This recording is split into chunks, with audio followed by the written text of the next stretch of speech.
What was the mood like in the House of Lords when there was the vote to try and keep EU nationals, or giving guarantees to EU nationals that they can stay in this country?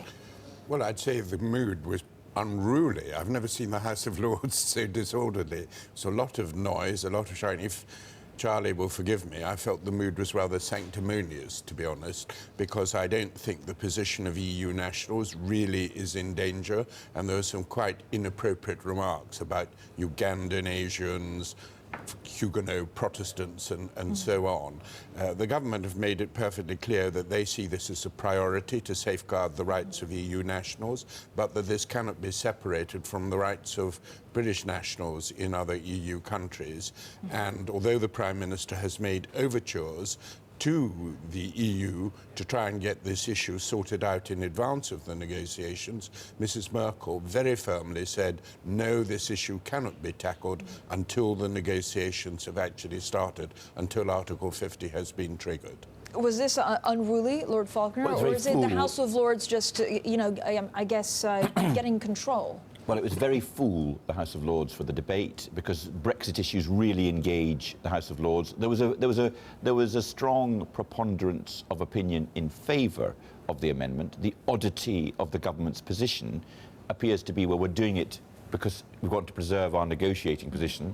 That's what they say with one breath as to why they will not guarantee EU nationals' position. And then with the next breath, they say, but don't worry, we guarantee in effect that we will procure their position in the negotiations. So it seemed a very odd position for the government to be taking up, because they weren't really having a negotiating position, because they're telegraphing to the people they're going to negotiate with that they're going to give up on EU nationals in any event. So I couldn't really work out what it was. I was worried that it showed a degree of obstinacy on the part of the British government, which might be a poor way in which to conduct the negotiations. But has the House of Lords changed because of Brexit? So the bill went through House of Commons, no problem, and then the House of Lords seems to be where all the debate is taking place. There's another official vote on Tuesday. I don't think the House of Lords has changed because of Brexit, but bear in mind the Conservatives are in quite a small minority in the House of Lords, contrary to what people understand or the perception. You have a large cross-bench element, you have a Labour Party element which is not far short of the Conservatives, and you have 100 Liberal Democrats. So if I wanted to use the term the liberal elite, they're well represented in the House of Lords, and they reflect that opinion. So, you know, that's all that happened, really. This crystallised the fact the Conservatives were in a small minority. I think that's a slightly inaccurate way of putting it. The Conservatives are the single largest minority in the House of Lords. They've got something like 250 members. I think the next largest minority is the Labour Party, which might have about 200, then the Liberal Democrats with 100 and something, and the crossbenchers with 100 and something. The government, the Conservative government, gets defeated if there is a coalition right across the House of every other grouping against them.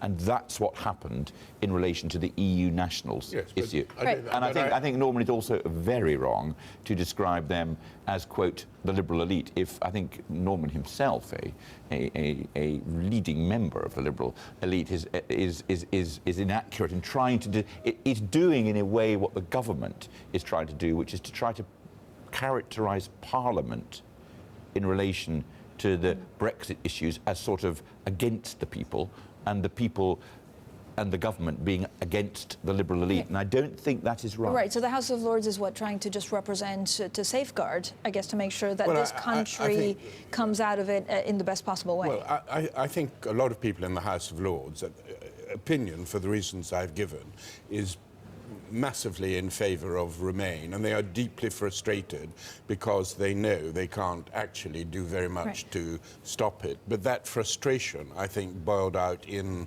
the debate. But they can't actually do anything, right? So haven't they moved on from actually trying to block Brexit and just trying to preserve the outcome?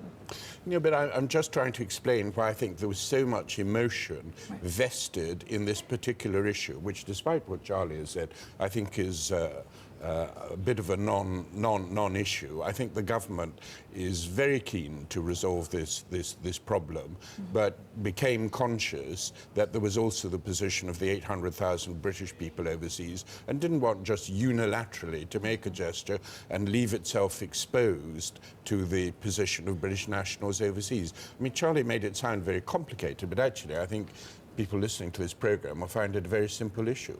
I think you're right when you say that what the Lords is trying to do is trying to ensure that we get the best Brexit deal. Of course we're leaving the European Union, one's got to accept that. The role of the Lords is to try to do their best to try to procure for the nation the best deal.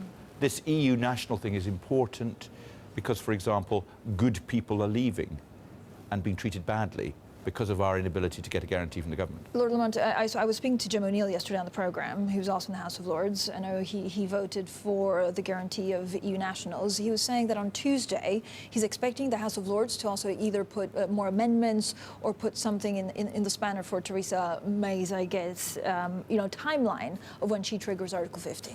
Yes, I think there is a distinct possibility that an amendment to alter the nature of the vote at the end of the negotiating process will be carried in the House of Lords. Now, the government is saying there will be a vote, but the vote will essentially be on a choice between whatever has been negotiated and the option of WTO membership, that one will not be able to vote for the option of remaining within the EU, for the very simple and very good reason that that issue has already been decided in the referendum. So, but some people are attempting to characterize this vote as not about whether we should leave the EU, about how we leave the EU. And actually that is not accurate. There are people who are definitely trying to scupper the whole deal by carrying an amendment of this kind.